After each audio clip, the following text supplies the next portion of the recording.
sur 10 personnes font recours à l'automédication de nos jours. En effet, l'automédication, c'est le fait qu'un individu recourt à un médicament de sa propre initiative ou de celle d'un proche dans le but de soigner une affection ou un symptôme qu'il a lui-même identifié sans se rapprocher d'un professionnel de santé, ce qui n'est d'ailleurs pas sans risque. Chers téléspectateurs, vous avez certainement compris que c'est le centre d'intérêt de ce numéro de votre émission Bien-être et Santé. En un mot, nous parlerons de l'impact de l'automédication sur la santé humaine. Et pour finir, Krishna Serou nous parlera des avantages à consommer les fruits. Bonjour et bienvenue. L'automédication, puisque c'est de cela que nous allons parler aujourd'hui, concerne aussi bien la médecine moderne que celle traditionnelle. Alors pour vous, nous sommes allés à la rencontre d'un homme. Ce dernier est un passionné des plantes et vous aurez le temps de le constater. Il s'agit bien évidemment de Dr Raphaël Chidima qui porte un regard critique sur cette pratique récurrente. L'automédication, c'est le fait d'écouter de bouche d'une tierce personne ou de toute personne qui nous entoure. Tel médicament peut te soigner, telle plante peut te soigner. Et nous nous hasardons, nous achetons, nous prenons, ça ne finit pas. Et l'autre dit tel médicament peut nous soigner. On court, on prend parce qu'on veut guérison et on se soigne sans être soignant. C'est très grave. Économiquement même, ça finit nos poches. Parce que l'automédication, si nous sommes un accro de ça, tout médicament, tout produit qu'on doit nous dire que c'est bon, nous allons acheter. Et que ce produit ne va pas, ces produits ne répondent pas à la demande ou n'arrivent pas à nous satisfaire. Nous sommes obligés d'encore d'acheter. Et surtout que nous n'avons pas de l'argent. Et s'il faut comptabiliser tout ça là, c'est beaucoup d'argent. Donc ça nous ruine financièrement. Et que, secondo ça nous ruine, ça ruine notre organisme.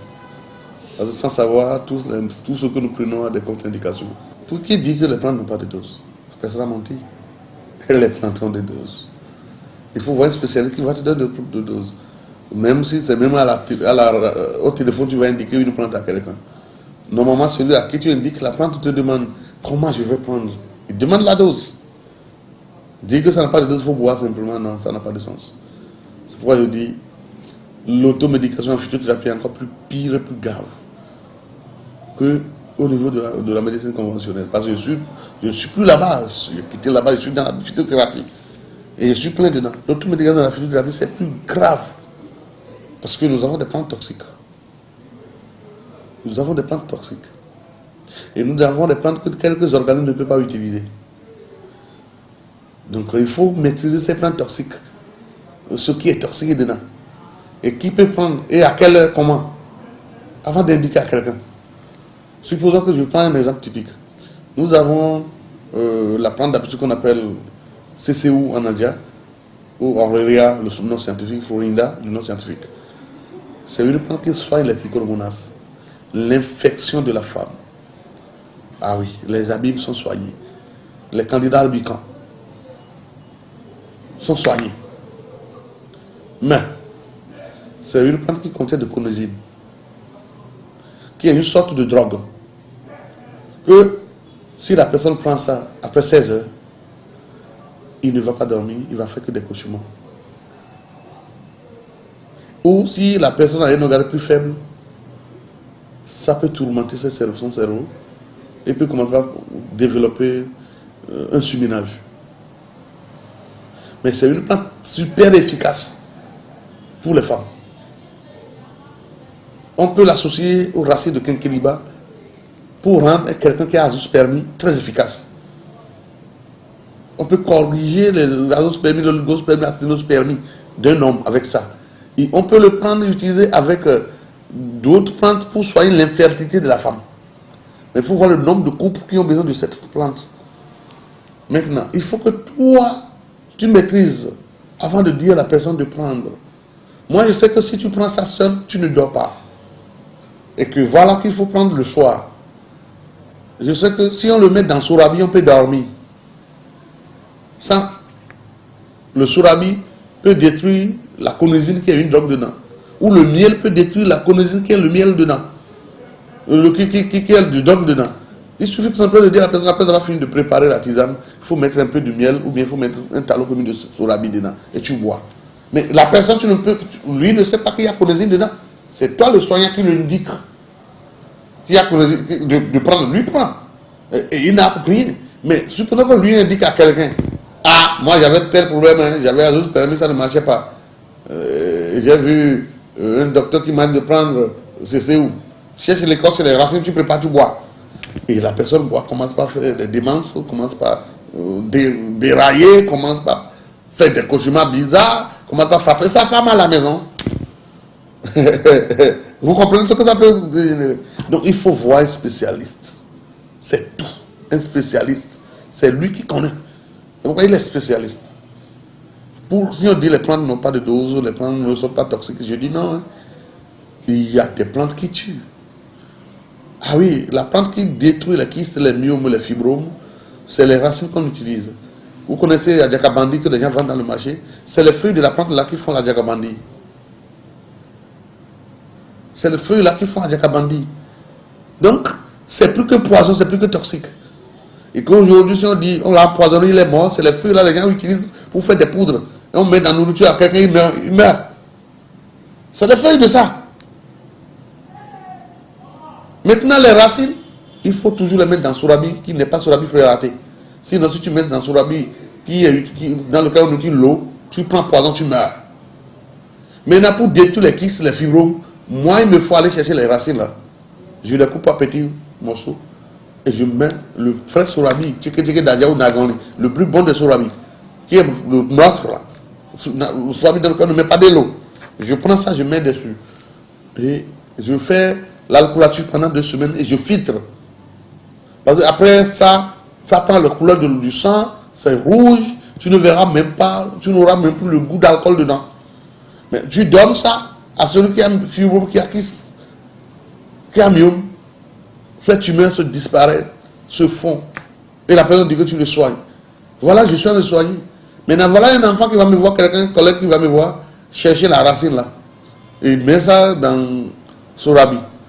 Lui ne va pas savoir est-ce que c'est quel sorabi d'abord. Si lui dit, ah mais pour détruire les kystes de quelqu'un, docteur Tilime aller chercher telle feuille, telle racine pour mettre dedans. Sans savoir que c'est les feuilles là qui font un jacabandi qui tue les gens. Il peut mettre dans n'importe quel sorabi qu'on fait à Cotonou dans sa chambre, sans battre palmier. Et l'eau simple qui est dans ce sorabi là va s'ajouter à la plante et il devient poison. Et tu prends, tu meurs. Vous comprenez combien de fois c'est très critique, très grave de faire l'automédication phytothérapie. C'est très grave. Même nos vieux qui sont au village, qu'on croit qu'ils n'ont pas fréquenté, ils maîtrisent les doses. Ils maîtrisent leurs plantes. Et des fois, ils disent on ne prend pas ça la nuit. Ils disent des fois on ne prend pas ça le matin. Et ils disent des fois il faut être au lit avant de prendre. Et des fois, ils disent une femme enceinte ne prend pas. Des fois, ils disent un enfant ne peut pas prendre. Donc, ils maîtrisent les contours. C'est pourquoi l'automédication n'est pas bien, je le répète, c'est se tuer. Dans la phytothérapie encore, c'est plus grave que la médecine conventionnelle. Parce que les plantes, si on vous dit que ce n'est pas toxique, nous avons plein de plantes qui sont très très très toxiques. Il faut les connaître avant de le savoir. Parce que pour soigner le cancer, nous avons des plantes toxiques, je sais bien sûr. Nous prenons le mambodique, le nyesiquin. Beaucoup croient que ce n'est pas toxique. Mais écoutez, oui, si j'ai une femme qui a la leucémie, je vais soigner sa leucémie. Elle ne peut en aucun cas prendre le nyesiquin. Le cancer du sein, par exemple. Et la femme ne doit jamais prendre le nyesiquin dans son traitement. Si elle veut enfant. Sinon, si je fais ce traitement de 6 mois avec le nyesiquin, il ne fera jamais enfant. La femme ne fera jamais enfant. Ça veut dire que ça a des contre-indications qu'il faut maîtriser avant d'indiquer. Là, si elle ne veut pas prendre le nyesiquin, quelle plante il faut pour corriger ce cancer de sein, pour soigner cette leucémie, ce cancer de sang à cette dame qui veut enfant, mais qui a le cancer. Mais c'est à moi maintenant de chercher d'autres plantes qui peuvent remplacer le nyesiquin pour cette dame-là. Donc l'automédication, c'est criminel. Je suis sûre que vous avez pu noter quelque chose. Et tenez-vous tranquille, il n'est pas le seul qui nous parlera de l'automédication sur ce numéro de votre émission Bien-être et Santé. Nous allons également recevoir pour vous une pharmacienne qui nous donnera des détails sur cette pratique. Mais avant, suivons ceci.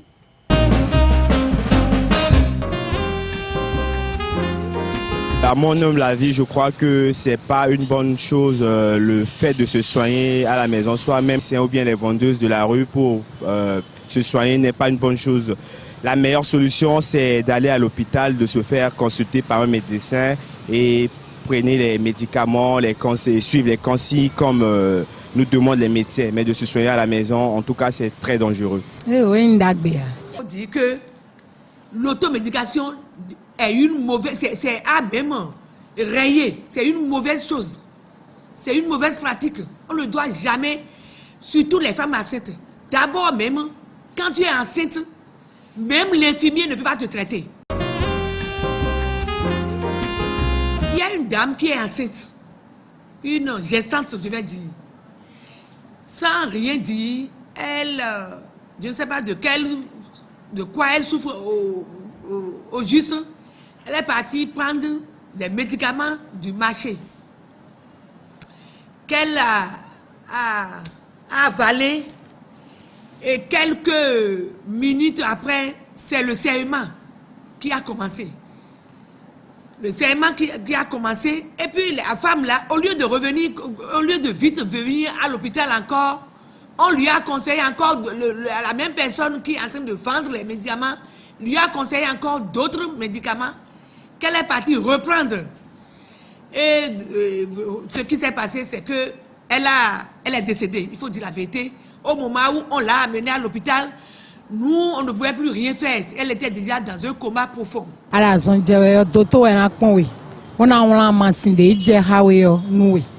Non, l'automédication n'est pas une bonne chose. Quand tu es malade, tu dois aller voir le médecin et il doit te prescrire les médicaments qui correspondent à la maladie. L'exemple papal est celui de l'une de mes amies qui a eu un problème de rein à cause de l'automédication et elle est morte. Il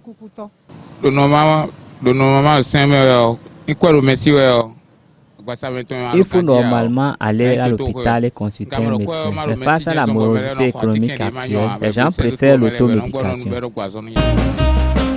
Voilà, comme je vous l'annonçais tout à l'heure, nous avons déjà sur ce plateau Dr Moussiatou Tidjani Toukourou. Elle est présidente du Conseil national de l'Ordre des pharmaciens du Bénin. Docteur, bonjour et merci d'accepter notre invitation. Bonjour, madame la journaliste, et merci. Alors, docteur, avant d'entrer dans le vif du sujet, placez un mot sur l'élément témoin que nous venons de suivre ensemble. Merci beaucoup. Je crois que le docteur Chidimé est phytothérapeute et de la même manière que l'automédication n'est pas conseillée dans la médecine moderne, de la même manière, dans la médecine traditionnelle, elle n'est pas conseillée du tout aussi. Et elle est dangereuse, comme il a dit. Et je suis parfaitement en harmonie et d'accord avec tout son développement. Alors, tout juste après l'intervention du docteur Raphaël, nous avons suivi quelques avis des citoyens. Que pensez-vous déjà de leur intervention également? Dans ces interventions, nous avons deux catégories. Il y a une catégorie qui a décrié la pratique, oui, effectivement, et puis il y a une autre qui, au lieu de porter un jugement là-dessus, cherchait des excuses. Pourquoi les gens font de l'automédication. Et je crois que personne n'a encouragé cette pratique. La plupart des gens savent que ce n'est pas bon, mais vous savez, des fois, on sait que telle chose n'est pas bien et on le fait quand même. Mais ici, il s'agit quand même de la santé. On devrait faire beaucoup plus attention parce que la vie n'a pas de prix et il ne faut pas se faire harakiri. Voilà. Voilà qui est bien dit, la vie n'a pas de prix. Alors dites-nous, comment peut-on définir l'automédication, docteur? L'automédication, vous savez, dans votre introduction, vous l'avez bien dit. On ne va pas utiliser des termes académiques sur ce plateau parce que nous sommes en train de parler à nos populations. Bien sûr. Est-ce que vous voyez? L'automédication, c'est le fait de prendre un médicament soi-même sans les conseils d'un professionnel de la santé ou bien sans ordonnance. C'est tout simplement ça. C'est-à-dire, tu te sens malade, tu as quelques petits problèmes de santé. Au lieu d'aller soit à l'hôpital voir un médecin ou bien aller dans une pharmacie, demander conseil, tu t'adresses à ta voisine ou à un collègue qui te dit « prends telle chose » et toi-même tu le prends. On le prend très rapidement. Voilà, c'est ça l'automédication. Ou bien tu regardes dans ta boîte à pharmacie, à la maison, il reste quelques comprimés, c'est pour telle chose comme il avait pris, et toi-même tu prends ça, c'est ça l'automédication. Parlant d'automédication, alors docteur, quels sont les types d'automédication qui existent? Alors nous l'avons dit tout à l'heure, il y a plusieurs types d'automédication. L'automédication qui se fait au niveau familial. Bien sûr. C'est-à-dire, tu sens un malaise, telle voisine te dit, voilà, moi aussi j'ai eu la même chose et t'indique un médicament que tu vas peut-être même acheter en dehors du circuit légal de distribution de médicaments. Ça, c'est un type d'automédication. Ça, c'est très grave. Ou bien, c'est la personne qui t'a conseillé, qui a ça dans sa boîte à pharmacie, te le donne. Ou bien, c'est toi-même qui as ça dans ta boîte à pharmacie que tu t'es constitué à la maison et tu le prends. Ou bien alors, tu vas dans une pharmacie et tu ne dis pas exactement ce que tu as, ou bien tu dis c'est pour une autre personne, parce que nous voyons beaucoup ça. Les gens ont honte de dire qu'ils ont telle maladie. Est-ce que vous voyez, il va te dire non, c'est pas moi, c'est quelqu'un. Donc, c'est dangereux parce que tu dois poser un certain nombre de questions à la personne pour mieux orienter le médicament que tu veux lui donner. Est-ce que vous voyez? Dans la mesure où la personne en question commence par te mentir, tu peux lui donner quelque chose dont il n'a pas besoin. Ou bien, il s'exprime mal. Par exemple, il vient te voir et dit « j'ai mal au ventre » ou bien « aux maisons », alors que c'est un ulcère.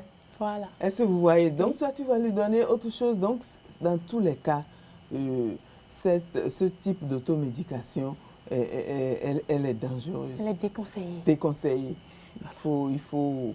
Bon, il y a les maux de tête, c'est bon, tu peux prendre. Mais quand ça persiste, il faut très vite aller voir ou le pharmacien ou le médecin. Voilà. Vous venez tout à l'heure dans votre intervention, vous venez de parler de la boîte à pharmacie. Est-ce que tant soit peu, l'utilité de la boîte à pharmacie ne nous amène pas à pratiquer également l'automédication? Bon, dans la boîte à pharmacie, qu'est-ce que... Moi, je mets dans la boîte à pharmacie les produits de premiers soins. Ça, là, ce n'est pas dangereux. Par exemple, avoir du pansement, avoir de l'alcool iodé, avoir pour des soins d'urgence. C'est ça. Ça, là, ce n'est pas mauvais. Avoir un peu d'aspirine ou bien du paracétamol, c'est tout à fait normal pour gérer les situations d'urgence avant d'aller vers un professionnel de la santé. Mais si dans ta boîte à pharmacie, toi, tu rassembles tous les restes des médicaments qu'on t'a prescrits ou bien qu'on a prescrit à ton enfant, ton mari, tu mets ça, le tout ensemble, et un jour, toi, tu fouilles dedans, tu prends, c'est ça qui est dangereux. Alors, docteur Tidjani, quel impact l'automédication peut avoir sur la santé humaine? L'impact multiple, hein. Ça peut être un simple malaise, ça peut être un cas même de mort subite, ça arrive, ou bien d'une aggravation de l'état de santé de la personne. Est-ce que vous voyez? Parce que ce qu'on a prescrit à quelqu'un d'autre et que toi tu prends, la personne ne te dit pas les conditions optimales d'utilisation de ce médicament. Si tu es diabétique, si tu es ulcéreux, si tu ne connais même pas la nature exacte de ce médicament. Je donne un exemple. Quand tu par exemple, on prend la dénomination commune internationale du médicament, le paracétamol. Si c'est ça encore, c'est bon. Tu peux avoir pris du paracétamol, quelqu'un te dit, prends le Dafalgan, c'est du paracétamol, prends le Doliprane, tu reprends encore. Tu peux avoir un surdosage. Est-ce que vous voyez? Alors que c'est le même médicament qu'on est en train de te donner parce que toi, tu n'as pas voulu aller voir un professionnel de la santé. Donc, c'est autant de situations qui peuvent entraîner des dégâts au niveau de la santé et de l'organisme de nos populations. Docteur, vous êtes pharmacienne et je suis sûre que pas mal de gens se rapprochent de vous. Et suite à la pratique de l'automédication, ils évoquent les raisons pour lesquelles ils ont eu en premier temps à pratiquer cela. Alors, est-ce que vous aviez déjà fait un bilan par rapport à cela, voir un peu si ce n'est pas à cause de la morosité économique que ces gens arrivent à pratiquer l'automédication ou ils le font de leur propre gré? Moi, je crois que c'est l'environnement de notre pays. Ça existe dans d'autres pays aussi, et même les pays les plus développés, ils ont ce phénomène-là. C'est la nature même de l'homme qui veut qu'on ne veuille pas trop se gêner. Et on cherche la solution la plus facile, la plus immédiate pour se soulager. Bon, c'est peut-être humain, mais nous ne devons pas arrêter d'attirer l'attention des populations sur le danger que constitue cette pratique, parce qu'elle est dangereuse et peut entraîner la mort. Et tout ce qui peut entraîner la mort, je crois que ce n'est pas souhaitable pour la vie humaine. Voilà. Je rappelle que vous êtes la présidente du Conseil national de l'Ordre des pharmaciens du Bénin, Dr Tidjani Moussiatou Toukourou. Que faites-vous alors pour pallier à cette mauvaise pratique? Je crois que l'émission que nous sommes en train de faire là participe de la sensibilisation que nous devons faire au niveau de nos populations.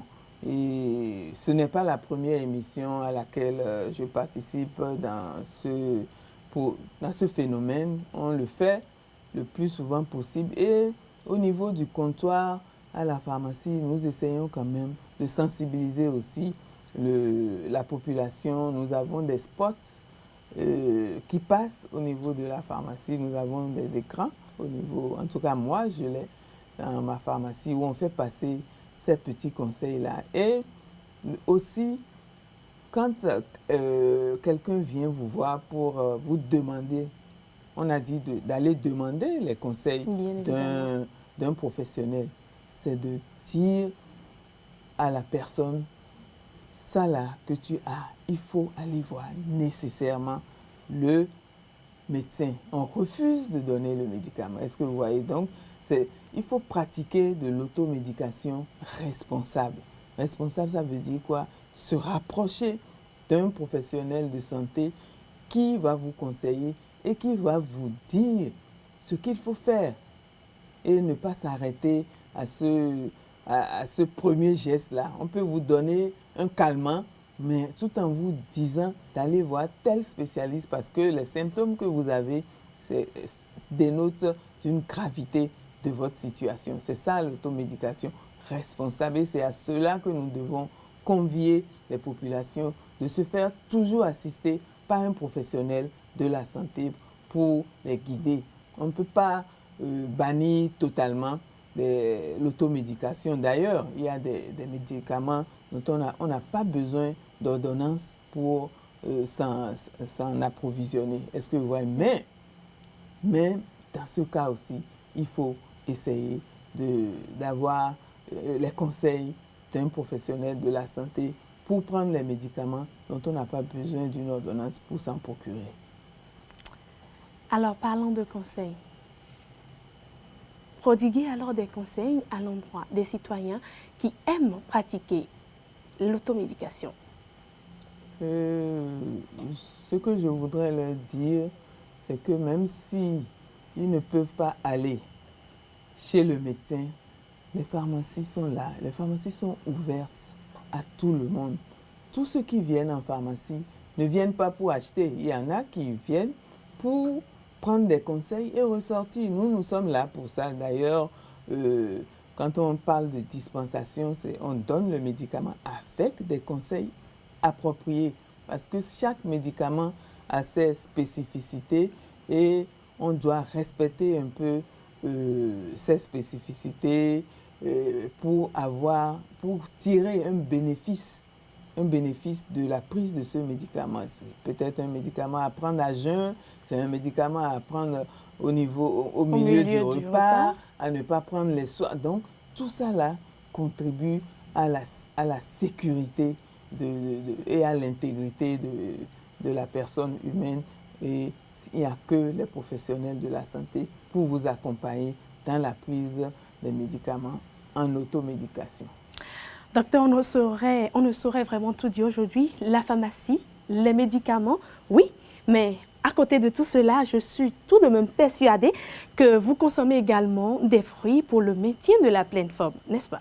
Ah, bien sûr, vous savez, le grand-père de la médecine a dit que ton médicament soit ton aliment et que ton aliment soit ton médicament. Ça veut dire quoi? Ça veut dire que ce que nous mangeons est aussi importante pour notre santé que les médicaments. Les médicaments, c'est pour corriger les dysfonctionnements que nous avons momentanément dans le fonctionnement de notre organisme. Mais les fruits, ce sont des aliments que nous devons consommer tous les jours pour avoir une alimentation équilibrée. Voilà.